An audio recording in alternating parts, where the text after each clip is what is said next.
Le parfum Terre de France, 100% des bénéfices au service de notre pays, présente Sud Radio Berkov dans tous ses états. Le face-à-face. How dare you! Et nous ne sommes pas avec Greta Thunberg, mais Yves Rocotte, philosophe et auteur de l'Obscurantisme vert, la véritable histoire de la condition humaine aux éditions du Cerf. Bonjour. Bonjour.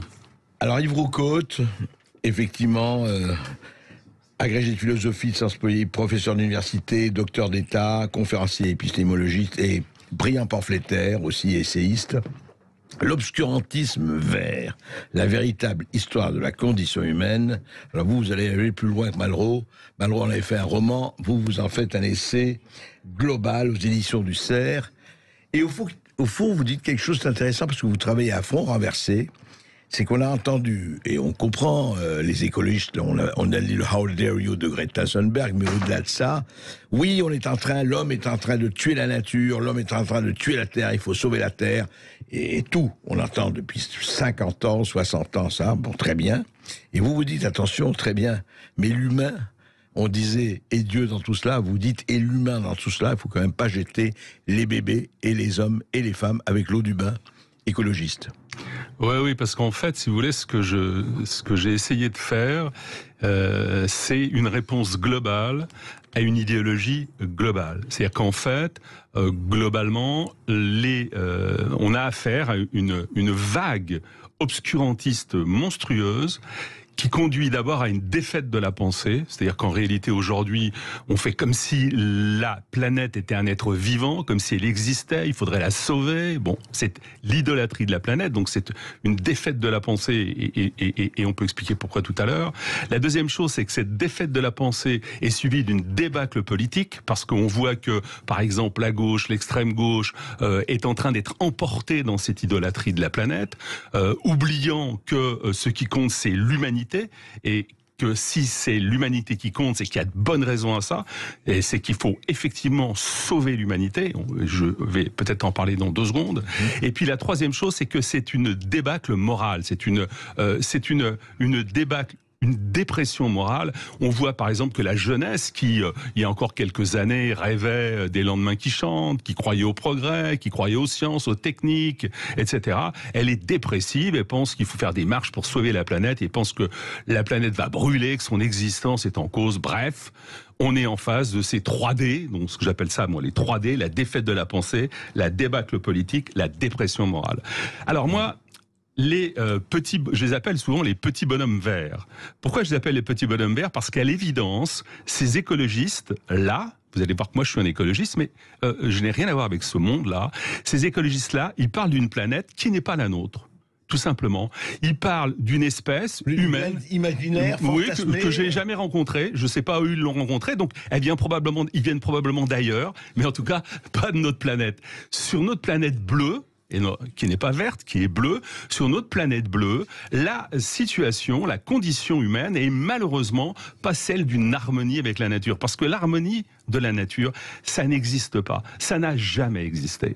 Il faut bien comprendre que notre planète, et encore une fois, je connais pas la planète des petits bonhommes verts, mais sur la mienne de planète, qui est née il y a 4,45 milliards d'années, il n'y a jamais eu d'harmonie. Il faut comprendre que déjà, de 4,45 milliards d'années à ce qu'on appelle l'AD1, jusqu'à 3,7 milliards d'années, eh bien, la Terre est en feu. La Terre, c'est une sorte de boule de feu avec des températures de plusieurs milliards, voilà, avec des températures de plusieurs milliers et puis qui vont jusqu'à 350 degrés à la fin de cette période-là. La seconde période, qui va jusqu'à 2,5 milliards d'années, la planète a la 85 degrés Celsius en moyenne de température. Vous voyez, dans la série, il a jamais fait plus chaud qu'aujourd'hui, on rigole un petit peu.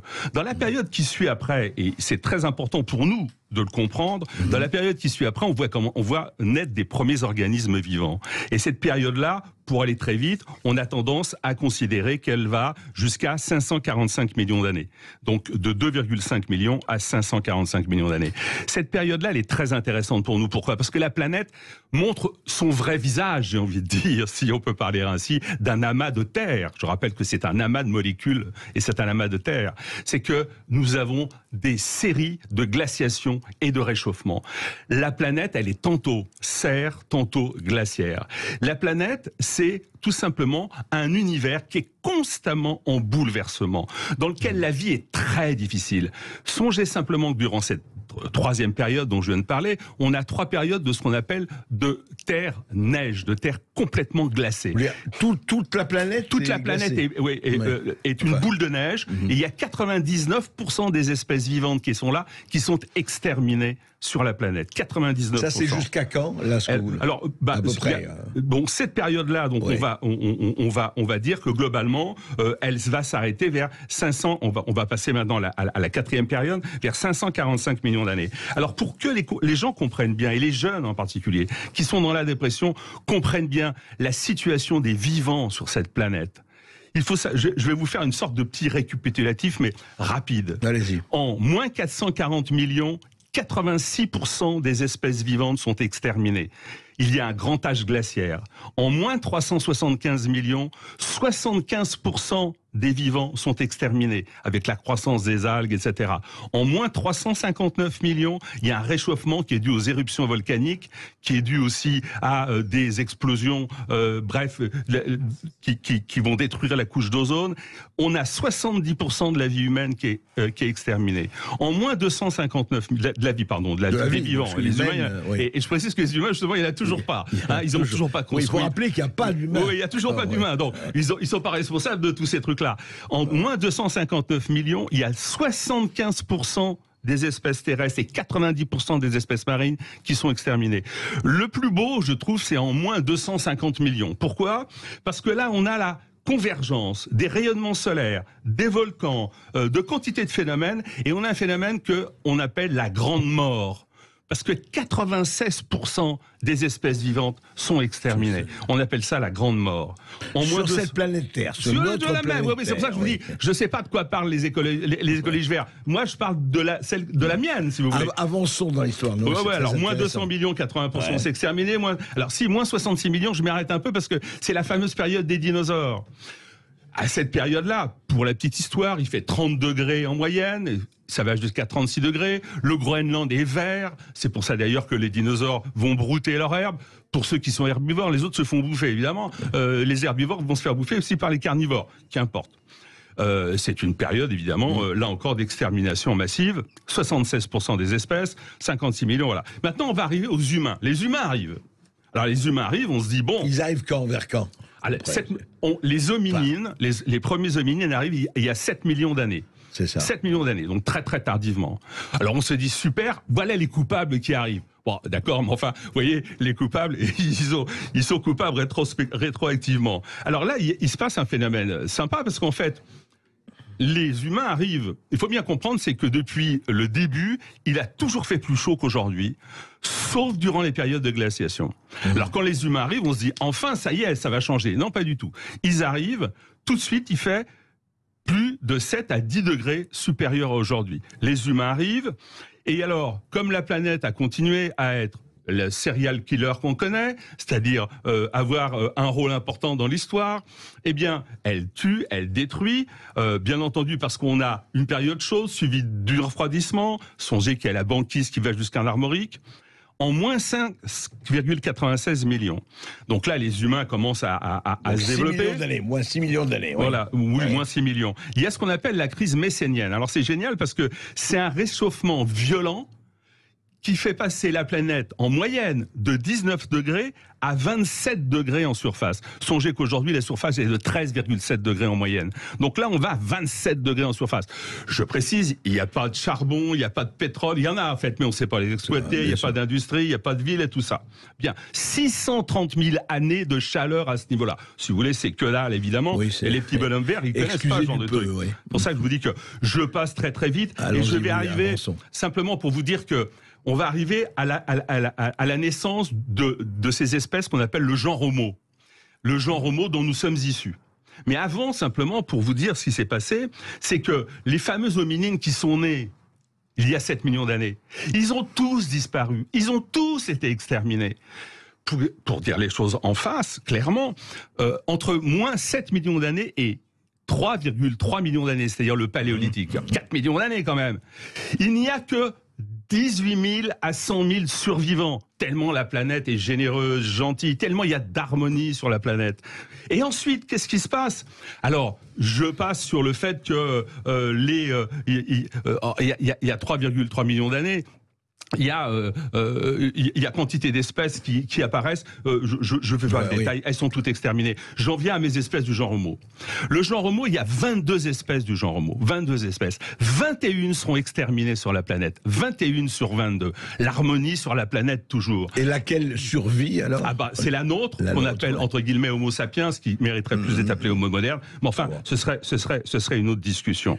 On va reprendre tout de suite, mais c'est très intéressant. Moi, j'adore. Avec Skype et Yves Roucaute, on fait 44 milliards en 10 minutes. C'est son talent, ça. On se retrouve après une petite pause. Et on aimerait bien avoir 44 milliards d'appels, alors appelez-nous 0826 300 300. Sud Radio Berkov dans tous ses états. Et nous poursuivons cette passionnante histoire de la Terre, de notre globe terrestre, avant l'histoire de l'humanité que raconte Yves Roucaute dans L'Obscurantisme vert, un livre à lire absolument aux éditions du Cerf. Alors Yves Roucaute, nous arrivons à l'Homo sapiens, nous arrivons à l'époque où... À nos ancêtres, quoi. À nos ancêtres, voilà. Absolument. Alors nos ancêtres, ils ont un gros problème, c'est pour ça que 21 des 22 espèces humaines sont détruites, du genre Homo. Ils ont un gros problème, c'est que quand ils arrivent, ils ont en face d'eux une Terre qui a décidé, une Gaïa, qui a décidé de toujours pas être très cool et qui continue à mettre du désordre partout. Par exemple, à partir de 2,8 millions d'années, notre genre Homo, il va affronter 4 énormes glaciations et une quantité de glaciations moins importantes, mais quand même assez quand même pour détruire justement 21 des 22 espèces humaines, c'est-à-dire 13 glaciations moyennes. La dernière glaciation, pour vous expliquer un peu ce qui s'est passé, la dernière glaciation, elle s'est terminée il y a 12 000 ans. Il n'y a pas très longtemps dans l'histoire de la Terre. 12 000 ans. Et elle avait duré 110 000 ans. Parce qu'il faut comprendre une chose, c'est que nous sommes rentrés depuis 2,8 millions d'années dans une période qu'on appelle glaciaire. C'est-à-dire que aujourd'hui, par exemple, là, en 2022, nous sommes dans une période qu'on appelle interglaciaire, parce que la prochaine glaciation va arriver. Elle va arriver bientôt à l'échelle, bien sûr, de la planète. Bientôt, c'est dans 100 000 ans. Non. Les périodes glaciaires sont beaucoup plus longues. La dernière a fait 110 000 ans. Celle-ci, justement, les climatologues, par exemple, de Londres, etc., s'interrogent sur la durée. Normalement, elle devrait durer 15, 20, 30 000 ans. Et donc, la prochaine glaciation pour arriver dans 5, 10, 15 000 ans, peut-être reculer un petit peu, mais c'est une autre discussion. Alors, comment nos ancêtres se sont débrouillés? Oui, alors c'est très important de comprendre ce qui s'est passé. Par exemple, avant la dernière glaciation, on va donc à 110 000 ans, vous voyez, on a le genre Homo qui est là. Il faut comprendre que la planète est tellement plus chaude qu'aujourd'hui qu'on a les hippopotames, par exemple, qui se baignent dans le Rhin, qui se baignent dans la Tamise, à Londres. On a, par exemple, là encore, les traces de leurs ossements, etc. Bon, il paraît que les petits bonhommes verts, ils n'ont pas assez de lunettes pour aller voir ces ossements. C'est dommage. Mais laissez-les tranquilles pendant un moment. Voilà. Donc voilà. Et pendant la glaciation, pour bien comprendre ce qui se passe, à quel point la planète est généreuse, c'est que nous avions 2000 mètres, donc 2 km de glace sur Vancouver, 1500 mètres de glace sur New York, un peu moins sur Berlin, sur Londres, sur Paris. Il faut savoir que les glaces s'étaient étendues sur 30 à 40%, 30% du globe. Berlin, Paris n'existant pas sur ces territoires.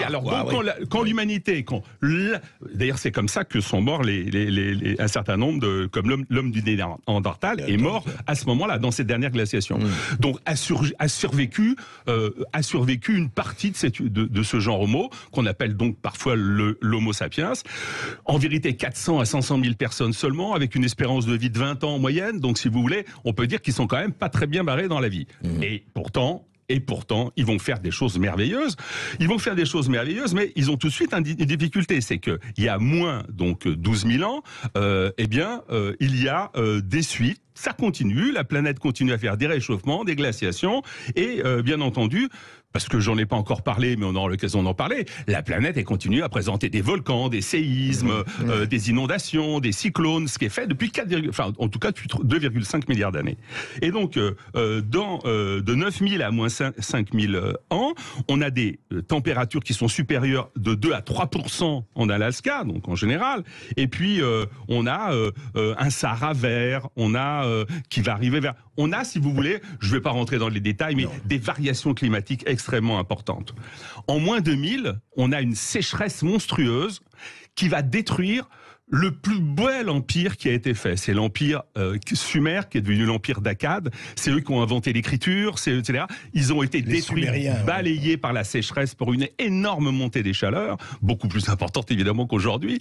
Et ça a conduit d'ailleurs aussi à détruire la dynastie qui était en Égypte. Ça a conduit à détruire la dynastie... Il y avait déjà les pharaons à ce moment-là. Oui, bien sûr, la première dynastie. Donc ça a détruit la dynastie qui était en place. Ça a détruit aussi la grande civilisation de l'Indus. Ça a détruit une civilisation chinoise. J'insiste pas, ça a été un élément extrêmement douloureux. Après, qu'est-ce qui va se passer?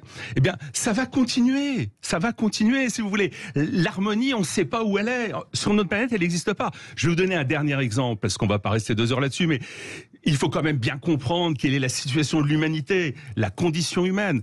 En 950, eh bien, hop, on a 950 avant non, après là, après, je parle là, juste avant, au Moyen Âge. Ah oui, je sautais Rome, les sécheresses, les inondations, etc. Non, on va directement arriver à l'an 1000, ce qu'on appelle l'optimum climatique médiéval. On appelle ça comme ça en climatologie. Il commence en 950, il se termine en 1270. Le réchauffement est tel que les Vikings s'installent 2 importantes colonies au Groenland, qui est devenu non pas complètement vert, bien sûr, il reste encore des glaces, le réchauffement est moins important qu'il y a eu dans d'autres périodes, mais néanmoins il est réel. On a des vignobles dans le nord de l'Europe. Seulement après 1270, qu'est-ce qui se passe? Petit âge glaciaire, et boum, les Vikings sont obligés de repartir, les vignobles, bien sûr, il n'y en a plus dans le nord, etc. Il y a eu un petit réchauffement après cette petit âge glaciaire, bref. Pour tout vous dire, maintenant, on a à nouveau un petit réchauffement qui se produit. Combien de temps il va durer? Personne ne le sait. Est-ce que c'est la faute des humains? Moi, je veux bien que les humains y contribuent. Est-ce que vraiment l'homme n'y est pour rien, quand même? L'industrie, peut-être. Non, mais peut-être que l'homme joue. Peut-être que l'homme joue, mais si vous voulez, encore une fois, il faut bien comprendre justement ce que c'est que l'environnement. Et le problème, c'est que les petits bonhommes verts, ils ont l'air de croire que compte comme environnement que ce qui permet de culpabiliser les humains. Qu'est-ce que l'environnement? L'environnement, c'est le soleil, d'abord. Parce qu'en fait, la Terre n'est pas un écosystème. La Terre, c'est une partie de l'écosystème solaire, du système solaire. Donc d'abord, c'est le soleil, avec ses rayonnements, avec des vents qui vont à 1000 km/h, qui arrachent de l'atmosphère. Enfin voilà, c'est d'abord ça. Ensuite, l'environnement, c'est la Lune. Ensuite, l'environnement, c'est les météorites. Toute l'histoire montre l'importance. Par exemple, s'il y a de l'eau sur Terre, c'est parce que les météorites l'ont amené, ont frappé la Terre. Ensuite, l'environnement, c'est quoi? C'est le noyau de la Terre. C'est la croûte, c'est le manteau et la croûte. Comment expliquer autrement les tremblements de terre, les inondations, les cyclones, etc., qui existent depuis 3-4 milliards d'années? C'est l'environnement. Ensuite, l'environnement, c'est bien sûr les fameux gaz à effet de serre. Et les gaz à effet de serre, si on n'a pas, on meurt. Dans les périodes je vous ai indiqué... Vous rappelez le CO2, quand on veut diminuer le CO2, oui. Mais qu'est-ce que c'est le CO2, vous voyez, là encore c'est pareil. Comme il faut absolument culpabiliser les humains, on met en place, on dit, le réchauffement, c'est les gaz à effet de serre. Les gaz à effet de serre, c'est dû au CO2, et le CO2, c'est dû aux humains. C'est, si vous voulez, une façon de tronquer complètement le réel et de mentir sur le réel qui est absolument monstrueuse, parce que les gaz à effet de serre, c'est bien aussi bien des volcans. Ils existaient avant l'humanité, donc déjà que l'humanité en soit responsable, et de manière plus monstrueuse qu'aujourd'hui. Il faut savoir que de l'époque dont on a parlé, de 456 millions d'années à la dernière glaciation, la moyenne de gaz à effet de serre est 10 fois plus développée qu'aujourd'hui, 10 fois plus importante qu'aujourd'hui. Alors, et là, il n'y a pas d'humain, en plus. Ah non, il n'y a pas d'humain. Pour dire les choses comme ça, la moyenne, et ça varie de moins 545 millions d'années à 10 000 ans, ça varie de 3000 à 7000 ppm. Alors les ppm, c'est parties par million dans l'air. Aujourd'hui, les ppm, il y en a 415, c'est-à-dire 15 fois moins que pendant 400 millions. D'accord ? Alors, simplement, un dernier élément pour bien comprendre ce qui se passe, c'est que l'humanité, les gaz à effet de serre, lorsqu'on a parlé tout à l'heure des trois phases de glaciation totale, il n'y avait plus de gaz à effet de serre, parce que le gaz à effet de serre, il fait ce qu'on appelle une couverture chauffante. Il ne fait pas qu'une couverture chauffante. Il empêche les rayons gamma et X du soleil de venir détruire la vie sur Terre. Donc il nous protège. Et ces gaz à effet de serre, le CO2 n'en est qu'une petite partie. Pendant toute une partie de l'histoire, d'ailleurs une infime partie. Depuis 540 millions d'années, plus grosse partie. La principale cause de l'effet de serre, c'est la vapeur d'eau. La vapeur d'eau, c'est 60% du gaz à effet de serre, jusqu'à 80% quand il y a des volcans, etc. Donc, si vous voulez, et l'humanité, quelle est la responsabilité de l'humanité dans la production de CO2 ? Franchement, peut-être, oui. Ça existe. Mais bien sûr, on va continuer à en parler avec les auditeurs du Sud Radio. Et avec vous, Yves Rocotte, et je crois que vous remettez un certain nombre de pendules millénaires à l'heure. Et comme nous n'allons pas vous demander votre émission de CO2 individuelle, vous pouvez nous appeler au 0826 300 300. Le parfum Terre de France, 100% des bénéfices au service de notre pays, présente... Ici Sud Radio. Les Français parlent au français. Je n'aime pas la blanquette de veau. Je n'aime pas la blanquette de veau. Sud Radio Berkov dans tous ses états. Et on prend vos appels avec Valérie qui commence et qui nous appelle de l'Hérault. Bonjour Valérie. Bonjour Valérie. Bonjour messieurs. Je voulais vous remercier parce que je suis moi-même maman de 2 enfants de 19 et 21 ans qui font partie de cette génération d'ados et maintenant d'étudiants à qui on a volé quand même beaucoup de leur insouciance, quoi. C'est clair. Donc très sincèrement, je vous remercie d'apporter cet autre regard sur les événements que vit notre planète. Et j'étais quand même très étonnée des forts pourcentages en fait que vous donnez sur les disparitions d'espèces au cours de ces millénaires. Et du coup, ma question est simple, elle est la suivante, c'est comment ces données sont-elles construites en fait ? Comment peut-on avoir une telle estimation ? En fait, elles sont construites, bonjour. Elles sont construites en fait à partir d'études, notamment sur les sites archéologiques où on utilise des procédés, j'ai envie de dire chimiques, voilà, pour dater ce qui s'est passé et aussi pour essayer de comprendre un peu ce qui s'est passé.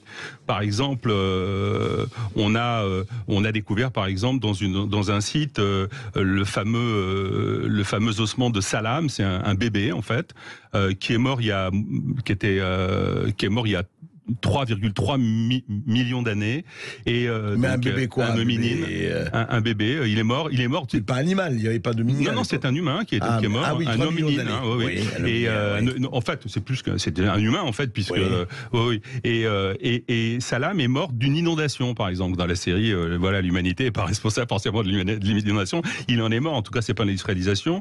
On a par exemple un autre personnage qui était plus célèbre que lui parce qu'elle est arrivée en premier. C'était Lucie, qui a été très connue et qui elle est décédée il y a 3,2 millions d'années et qui elle est décédée à 22 ans, ce qui est un formidable âge puisqu'il faut savoir quand même que eh bien à l'époque l'espérance de vie était de quoi, 20 ans à peu près, voilà, voilà. Et chez les australopithèques, puisque c'est une australopithèque, c'est à peu près ça, 20 ans, 22 ans. Bien sûr, il y a toujours des gens des individus qui ont vécu plus longtemps, mais globalement l'espérance. Il faut comprendre une chose, c'est que l'espérance de vie des humains, de toute façon, quand on prend, je vous ai fait un peu l'histoire rapide du genre Homo à un moment donné, et je vous ai dit, quand on arrive, il y a moins 12 000 ans, à la fin de la dernière glaciation, l'espérance de vie est de 21 ans. Elle n'est pas plus que ça. La moyenne est 21 ans.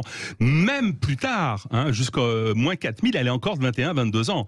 C'est seulement grâce à l'industrialisation, grâce à la croissance, qu'on a réussi à faire en sorte que, précisément, on monte à des espérances de vie beaucoup plus importantes, 3 fois plus importantes, 4 fois plus importantes.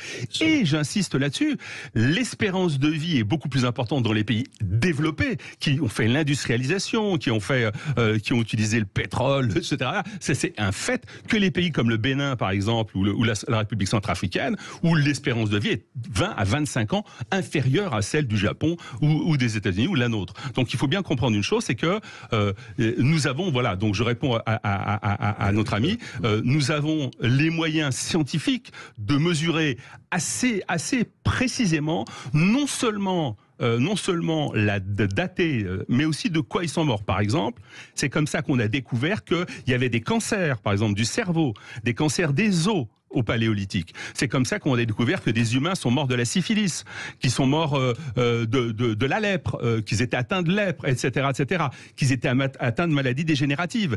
On a réussi à trouver tout ça grâce précisément à ces sciences, et tous les jours on avance encore. Bien non, sûr. l'industrie n'a pas créé les cancers, ils étaient là avant. Les virus existent depuis des millions d'années. Non, malheureusement, on les a subis. La nature, et moi j'aurais voulu dire un mot tout à l'heure justement, André. Moi j'ai une chose que je trouve, il faut absolument dire absolument à tout le monde que la vraie question c'est comment les humains ont-ils pu survivre dans cet univers-là? Et la réponse, elle est simple. La réponse, c'est qu'ils ont essayé de dominer la nature, d'assujettir ce qui s'y trouve, de proliférer. C'est-à-dire qu'en réalité, les humains, ils ont une caractéristique qui est absolument incroyable, qui est admirable, qui est magnifique, c'est qu'ils sont créateurs. C'est les seuls qui sont créateurs. Pourquoi les mammouths? Pourquoi les tigres à dents de dinosaures tigre? et tout ça, ouais. Pourquoi ils n'ont pas survécu? Mais parce que, vous savez, quand la glaciation est arrivée, c'était super pour les mammouths, il n'y a pas de problème. Pour les tigres à dents de sabre, c'était super, ils bouffaient des humains en plus, c'était chouette. Sauf que, lorsque la chaleur est arrivée, eh bien, qu'est-ce qu'ils faisaient avec leur fourrure? Qu'est-ce qu'ils faisaient? Ils pouvaient rien faire. Les humains, eux, qu'est-ce qu'ils ont fait? Comment ils ont survécu? Mais parce qu'ils ont créé des vêtements, ou ils les ont allégés, ils ont créé des maisons. Et je voudrais dire à cette personne qui nous parle, il faudrait que vous disiez à vos enfants, à vos amis une chose, c'est que l'écologie, la vraie écologie, c'est pas le culte de la planète. La vraie écologie, le mot écologie vient du grec. Logos, dans écologie, logos, ça veut dire le discours raisonnable, rationnel. L'oikos, éco, ça vient d'oikos, ça veut dire la maison. La maison, c'est pas la planète. Pourquoi est-ce que nos ancêtres ont construit des maisons? Pour se protéger de la nature, pour se protéger du froid, du chaud, des attaques animales, pour pouvoir garder des aliments. La maison, c'est ce qui est construit en arrachant la planète. Qu'est-ce qu'ils faisaient nos ancêtres? Ils arrachaient des arbres, ils cassaient, ils prenaient par exemple des os de mammouth, ils prenaient des pots, ils construisaient des maisons pour se protéger. Ils attaquaient la nature, ils pillaient la nature pour réussir à survivre et à développer leur maison, leur lieu de vie. Et qu'est-ce que nous faisons aujourd'hui? Réfléchissez bien, réfléchissons bien. On crée des maisons, des villes, on crée notre environnement, on crée des navettes spatiales. Attendez, les navettes spatiales, c'est pas la planète, ça. On est en train de faire de la conquête spatiale. Nous ne sommes pas des écosystèmes de la planète. Nous sommes une espèce absolument incroyable, créatrice. Nous sommes une espèce à part. Nous ne sommes pas les aimants. Nous sommes là pour, excusez-moi de le dire, dominer. Pour ce que dit la Bible, ce que disent les grandes spiritualités. Dominer la nature, assujettissez ce qui s'y trouve, proliférer.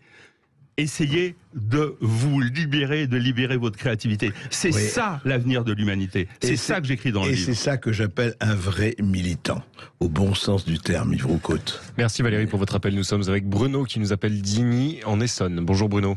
Bonjour Bruno. Oui, bonjour. Vous m'entendez? Oui, très bien, on vous écoute Bruno. Bonjour à tous.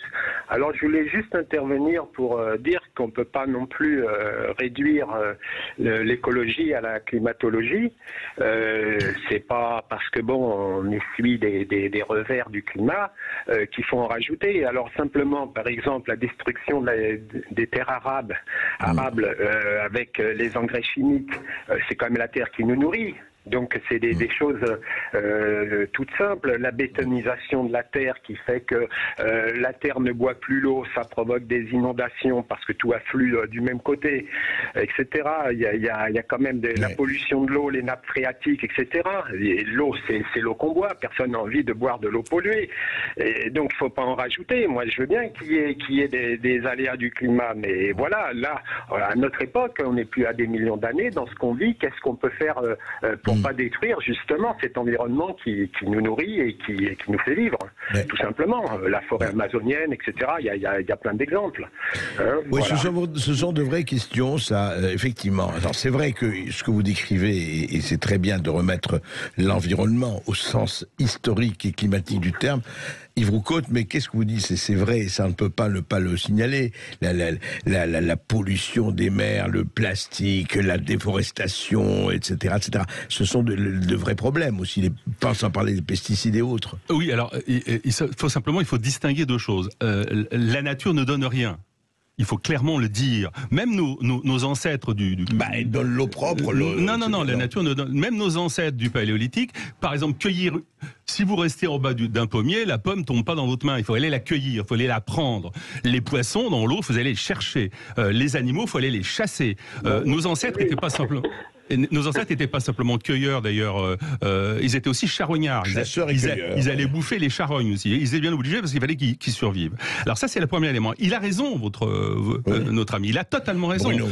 Nous sommes aussi, si vous voulez, le problème de l'humanité, c'est qu'elle n'a pas le choix. Nous sommes aussi prédateurs, c'est ça que vous voulez dire. Soyons clairs. L'humanité n'a pas le choix. C'est-à-dire que si vous voulez, par exemple, vous prenez la déforestation, ça a sauvé l'humanité, la déforestation. Par exemple, la France, la puissance de la France vient de sa déforestation. C'est pour ça qu'on a créé des terres agricoles, etc. à la place des forêts. Est-ce que Poitras Non, mais attendez, soyons bien d'accord. Ouais. Je ne suis pas en train tout ça est vrai. La pollution est une réalité. Sauf que la solution, c'est dans la croissance et dans les sciences. Je vous donne un seul exemple pour que le CO2. Le CO2, c'est soi-disant une molécule maléfique. Qu'est-ce que font les sciences aujourd'hui? Le CO2 n'est pas une molécule maléfique. Le CO2, c'est du carbone, un atome de carbone et 2 atomes d'oxygène. Qu'est-ce que font les sciences? Par exemple, les grands laboratoires de la Caltech en Californie, les laboratoires de l'Université de Floride. Eh bien, elles créent des systèmes pour casser la molécule et transformer le CO2 en oxygène et en méthane. Pour transformer le CO2 en oxygène et en d'autres énergies. Et on le fait maintenant massivement, il faut le comprendre, avec des catalyses, etc.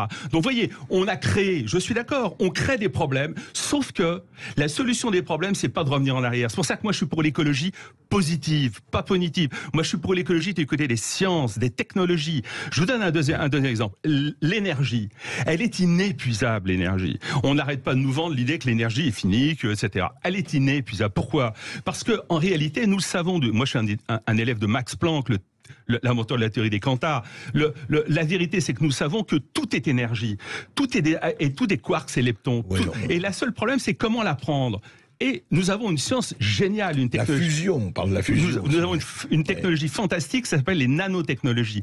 Les nanotechnologies, elles partent des atomes pour construire des nouveaux instruments. Par exemple, le graphène, qui est 10 fois plus solide que l'acier, à partir du carbone d'ailleurs, pour construire, par exemple, pour aider par exemple, la prise de l'énergie solaire, etc., etc.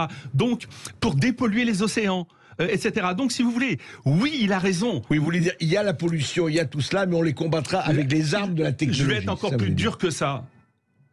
La pollution a été nécessaire.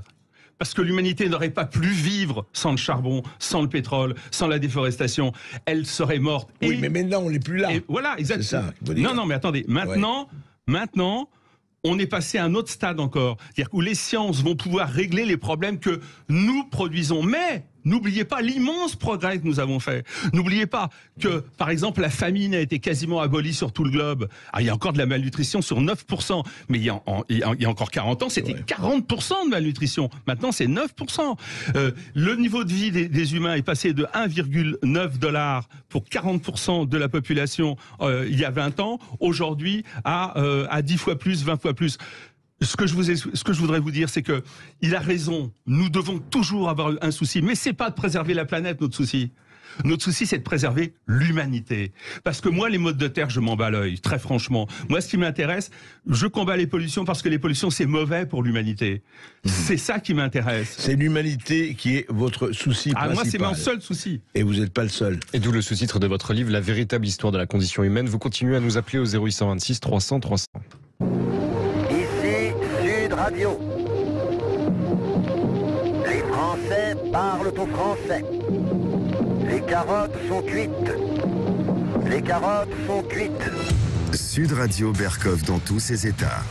Et nous sommes avec Franck qui nous appelle de Narbonne. Bonjour Franck. Oui, bonjour Franck. Bonjour. Bonjour. On vous écoute Franck.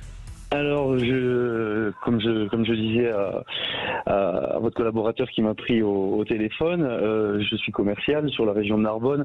J'étais au volant, j'ai écouté les 20 minutes précédentes. Là, j'avoue qu'heureusement que je roule pas vite parce que je me serais foutu au décor plusieurs fois. Je fais partie de ces gens que vous appelez que l'auteur du livre, Yves, j'ai pas retenu son nom, j'ai retenu Yves. Voilà, oui. Que vous appelez les petits hommes verts. Les petits bonhommes verts, oui. Les petits bonhommes verts. J'ai envie de dire une vision de l'écologie du 21e siècle, un petit peu, has-been, un peu à la Macron, qui va nous parler des Amish. Là, il y a 2 secondes, j'ai entendu dire que monsieur croyait en la science et en la croissance. Moi aussi, je crois en la science. Je suis pas un Amish. Maintenant, dans la science, on peut y mettre tout et n'importe quoi. On peut y mettre Fukushima, Tchernobyl et compagnie, comme on peut y mettre les derniers IRM qui sauvent des vies. Donc la science, faut voir quel est le but de la science. La croissance, c'est un peu pareil. Moi aussi, je suis pas décroissant. Je veux pas vivre dans le monde des Amish. Je suis content d'avoir une bagnole, d'avoir un téléphone portable. Pour autant, il y a peut-être moyen d'être raisonnable. Un petit peu comme disait l'auditeur précédent, juste avant la pub.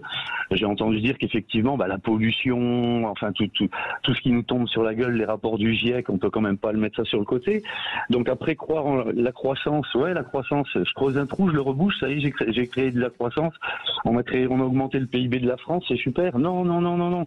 Alors après, les caricatures sur les gens qui veulent essayer d'améliorer les choses et changer les choses dans le bon sens, moi quand j'entends sauver les hommes, c'est ce qu'a dit monsieur Yves, sauver les hommes, moi les modes de terre, je m'en fous, Texo, c'est ce qu'il vient de dire.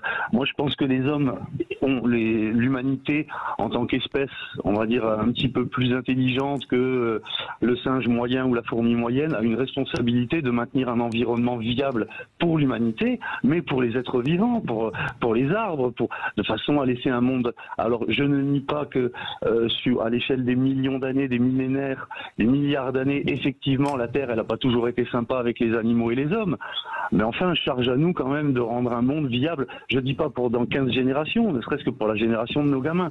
Et le discours qu'il produit là, c'est une validation du climato-sceptisme à la Trump et compagnie, qui moi me fait vomir, parce que d'une part, il y a la caricature d'un mouvement écologique, on a mis des 30-40 ans à faire entendre à la population française que peut-être que faire sa vidange dans les caniveaux, c'est peut-être pas la meilleure idée, et maintenant on a des chercheurs qui effectivement se basent, comme toujours, vous allez faire une étude sur les cancers du tabac, les chercheurs payés par Stuyvesant, ils se basent sur du concret, sur du vrai, et puis derrière ils détournent pour en arriver à dire non mais vas-y fume ta clope, ça ira bien. C'est pas la même chose, c'est pas ce que dit Yves Roucaute, c'est pas...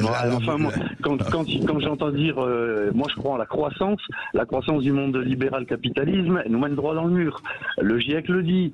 Quand j'entends dire, moi ce qui m'intéresse c'est l'humanité, c'est pas les modes de terre, je suis désolé, moi les modes de terre ça m'intéresse, parce que dans les modes de terre, il y a des fourmis, et les fourmis c'est ce qui est bouffé par un plus gros prédateur, qui est bouffé par un plus gros, qui est bouffé par un plus gros. Mais Franck, c'est bien, vous avez réagi comme vous le sentez, mais c'est vrai que ça pose, c'est la grande discussion, la grande question. Yves Roucaute, j'aimerais qu'il vous réponde. Juste une dernière petite chose. Oui, allez-y, rapidement, parce on arrive en fin d'émission, donc on a beaucoup de monde qui nous appelle. Franck. Sur le côté politique de l'extrême gauche, allez-y mollo, parce que c'est pas la politique, l'écologie de droite, c'est du jardinage. Donc avant de taper sur ceux qui essayent de faire avancer les choses, mollo. Bon, Ok. d'accord, on vous a écouté. Oui, Bien. allez-y. Merci de votre intervention. Je suis absolument en désaccord total avec vous, parce qu'en réalité, visiblement, vous caricaturez ceux qui ne sont pas pour l'idolâtrie de la Terre. Moi, je suis pour la vraie écologie, c'est-à-dire l'écologie qui est appuyée sur les sciences, le savoir, la raison, pas l'écologie qui est appuyée sur des pulsions. Donc très concrètement, quand vous parlez des pollutions, je suis absolument d'accord avec vous. Justement, sauf que la solution, c'est pas d'arrêter les voitures, par exemple, mais c'est de construire des voitures électriques. Et la solution ensuite, c'est de construire des voitures volantes. C'est pas d'arrêter la voiture sous prétexte, par exemple, dans les villes, etc. C'est ça. C'est justement aller de l'avant. C'est avancer. C'est ça mon point de vue à moi. Et c'est le point de vue de l'écologie positive. Je rappelle que oikos, ça vient de maison, ça vient pas de planète. Quant aux modes de terre, j'en ai vraiment rien à battre. Parce que tout simplement, les modes de terre, pour moi, sont des éléments premiers que l'humanité peut utiliser, transformer, parce que c'est de l'énergie. Voilà. Alors, il y a du vivant dans les modes de terre. Je suis bien d'accord, il y a des fourmis, etc. Mais pour moi, les fourmis, ça vaut pas les humains. Donc, concrètement, par exemple, si je veux bâtir une maison, je vais peut-être détruire en effet la fourmilière. Ça m'est absolument égal. Et la vérité, c'est que, en effet, là, il y a deux points de vue qui s'opposent radicalement. Celui où vous prétendez, d'une certaine façon, inconsciemment, que nous serions des éléments parmi le vivant. Or, ce n'est pas du tout le cas. Vous comparez, en effet, les autres vivants à l'humanité, et ça, c'est faux, parce que il n'y a aucun autre vivant, même pas les singes les plus développés, qui créent leur environnement. Ils changent, ils créent, de temps en temps, ils prennent un bâton, et puis après, ils le jettent, etc. Nous, depuis 7 millions d'années, les humains, ils ont cette particularité, ils créent des outils, ils transforment l'environnement, ils créent à partir de ce qui est, ils transforment le monde et ils l'humanisent. Et ça, je suis pour. Et contrairement à ce que vous prétendez, en m'opposant à l'idolâtrie de la Terre, je ne m'oppose pas du tout au fait de lutter contre les pollutions, contre les cigarettes qui traîneraient sur les plages ou je ne sais quoi encore. Au contraire, moi, je sais, c'est le savoir qu'il y a des solutions scientifiques à tous les problèmes que vous évoquez. Et il y a des solutions scientifiques, par exemple, les volcans. Eh bien, on a des volcanologues. Aujourd'hui, par exemple, les volcans, le Merapi, avaient tué des centaines de personnes il y a une vingtaine d'années. La dernière explosion du Merapi, zéro mort. Pourquoi ? Parce que on a pu prévoir avant, grâce aux sciences, le volcan. Sur les séismes, on essaye de la même façon de faire les avancées qu'il faut. Sur les maladies, les cancers, etc., de la même façon. Mais ça, vous savez, les biotechnologies, parce que vous parliez tout à l'heure, les biotechnologies contre les pollutions, ça coûte beaucoup d'argent. Et ça veut dire, et les biotechnologies contre les cancers, contre les maladies génétiques, je pense par exemple au CRISPR-Cas9, j'ai fait une conférence il n'y a pas très longtemps sur le CRISPR-Cas9, qui permet justement d'aller jusque dans les gènes pour réparer les gènes, etc. Ça coûte des milliards. Alors, on a besoin de la croissance. L'humanité, elle se trompe parfois, vous avez raison, c'est vrai qu'elle se trompe. So what ? L'humanité, elle se trompe, c'est normal. Parce que Aristote disait une chose très vraie, tout ce que nous pouvons faire, et j'en parle énormément dans mon livre d'Aristote, parce que je suis aussi un élève d'Aristote, de Max Planck, l'humanité essaye de faire le meilleur possible. On n'a pas de recette de cuisine, mais quand je vois des maires de Grenoble, de Lyon, de Strasbourg, etc., qui veulent interdire le foie gras, qui veulent interdire les sapins de Noël, etc., au nom de je ne sais quelle planète, je dis stop. Je dis non, c'est pas de l'écologie. La vraie écologie, c'est l'humanité d'accord, l'humanité d'abord. C'est mon point de vue. Alors, est-ce que, de ce point de vue-là, Camille Vroukote, comment arrêter une certaine urbanisation, une certaine surexcitation d'urbanisation? Parce que vous le savez très bien, c'est qu'en fait, et là il y a le problème aussi, et là où je rejoins Franck sur une chose, c'est que c'est vrai que si on laisse uniquement les du profit, vous savez très bien aussi que les forêts c'est fait pour être enlevées et on bâtit, c'est très bien de bâtir des maisons, mais à un moment donné il y a un équilibre. Le problème c'est l'équilibre, on a perdu l'équilibre d'un côté, la nature effectivement c'est pas quelque chose de sain et de paradisiaque, mais d'un autre côté, quand on laisse faire, le laisser faire, eh ben on a une bétonisation terrible. On n'a pas envie de ça non plus. D'accord, moi la bétonisation, je suis pas nécessairement pour, je suis même plutôt contre. Le problème là encore, simplement, il faut pas laisser l'idolâtrie avancer. Par exemple, la forêt n'est pas la cause de l'oxygénisation de la Terre. La forêt, si vous voulez, elle prend en effet de l'oxyde de carbone, mais il faut savoir une chose, c'est que la forêt amazonienne, le bilan à l'arrivée est nul. Il est zéro. Pourquoi ? Parce que quand un arbre meurt, il dégage tout le CO2 qu'il a emmagasiné. Si vous voulez, c'est comme un trésor. Quelle est la vraie cause de l'oxygénisation ? Ce sont les mers. Et c'est dire pourquoi notre planète est bleue et pas verte. C'est dans les mers, grâce notamment, alors je peux expliquer ça, mais on n'a pas trop le temps, des processus qui sont maritimes, notamment des algues qu'on appelle les algues bleues, mais en fait ce sont des bactéries qu'importe, que nous transformons, que nous pouvons prendre ce CO2. Je précise d'ailleurs que les biotechnologies utilisent recréent ces algues bleues de manière artificielle pour piquer le CO2. Alors, donc, si vous voulez... je renvoie au livre, mon cher Yves, je renvoie au livre, L'obscurantisme vert, lisez-le, parce qu'il traite de tous ces problèmes, et en tout cas, ça vaut le coup, c'est vraiment une très belle arme pour les discussions que vous pouvez avoir, et pour avancer, effectivement. Et ce livre est publié aux éditions du CERF, c'est un beau pavé, on aurait pu faire une heure de plus, mais tout de suite, c'est Brigitte Lahaye.